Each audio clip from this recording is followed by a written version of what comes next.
Hello comic book people out there, it is Wednesday, that means it's comic book day. Let me show you what I got. First up is Mighty Morphin Power Rangers, issue number 15. This is a really great storyline where we're going into an alternate universe where an evil Tommy is taken over with Rita. This issue was much more of a flashback issue explaining how this universe got to this point, which is a bit disappointing because the previous issue left off where it appeared as though Billy may be the guy to come in and save the day. So fingers crossed in the next issue we will see that happen. Superman issue number 23, Black Dawn Part 4. This has been a really long storyline. It appears that Superman's neighbors and everyone in town have some sort of conspiracy thing going on against him. And Batman and Robin and Superboy and apparently now Lois have all been captured. But the real villain behind everything is finally revealed at the end of this issue. And unfortunately it's already been spoiled for a lot of people out there because of the cover of what's going to be coming out in issue number 25. But I'll leave it blank for right now, but I think in the next issue many people will probably already know who it is. Star Wars issue number 31, Screaming Citadel Part 2 of 5. The character of Dr. Aphra and Luke Skywalker are working together to go to a planet where their queen, who happens to be some sort of Jedi vampire, has the ability to open up an artifact that belonged to a former Jedi. And obviously since Luke is kind of sort of like a Padawan, but not really a Padawan, he's more like a Force-sensitive kind of character, but still the queen is very interested in him. And things do not go according to plan, but luckily Leia and Han are on their way. Teen Titans issue number 8, The Lazarus Contract Part 2. Deathstroke being Deathstroke is going on his entire daddy issue thing where he's trying to save one of his former kids who died. And he's able to capture the older Wally West while tricking the younger Wally West into helping him. If he wasn't tough before, after this issue, he's gonna be damn near impossible to stop. Nightwing issue number 21. Wally West shows up and him and Dick have a night out together. Kinda sorta. They also take on the villain of Time Bomb. This was more like a one-shot issue, but still it was nice to see the two characters working together. Batman issue number 23. This was also a contained storyline, but Batman is teaming up with Swamp Thing, which personally I'm not a huge Swamp Thing fan, but I mean it is cool seeing Batman team up with some other characters in the DC universe. X-Men Gold issue number 4. Finally, Gambit has made his debut, or at least he's returned back. He is the character I've been waiting to come back into the fold for a bit, although he does screw up a bit by going on one of his stealing heists. It kind of blows up in his face,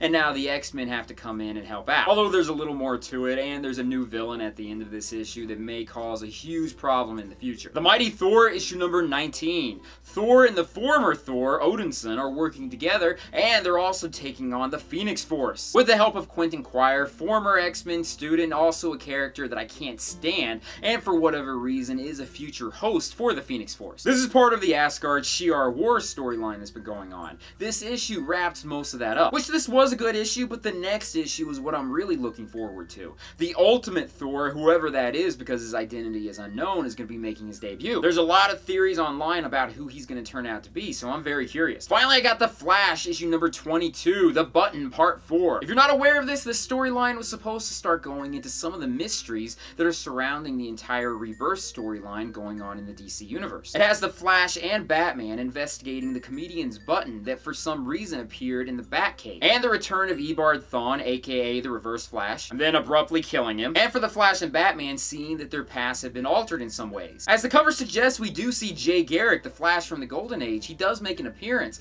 but is very brief. But he's abruptly taken away, so I'm wondering what was the whole point of this entire storyline. I'm not saying that this story was bad, but it's really just showing the readers what we already knew. There are certain characters that have been taken away, their timelines have been altered, and there are some very powerful forces that we're not completely aware of existing yet. This issue does confirm that Dr. Manhattan is a part of everything, but he may be being manipulated as well. I'm also going to say I'm really frustrated with the lack of Tim Drake references. Supposedly Tim Drake was supposed to be referenced at the end of Detective Comics issue 956, but the final page was altered because of the delay for Flash number 22. And Red Robin is shown to be on the cover of Flash issue number 22, but he makes no appearance in the book. It leads me to think that the overall story for Rebirth has been altered and changed somewhat, and maybe now there's some other reasoning why he's not going to be a major player in it, or maybe he has some other role that he's going to play later on. But regardless of that though, it is frustrating. But whatever, I guess it is what it is, and all I can do is hope that a Young Justice Rebirth is on its way. So that's the end of my rant and my comic load for this week. What did you guys get? Leave comments down below and let me know. With that, thank you guys for watching me in this video. Check out my Patreon site when you get a chance. Check out my social media sites, my websites, and everything else out there.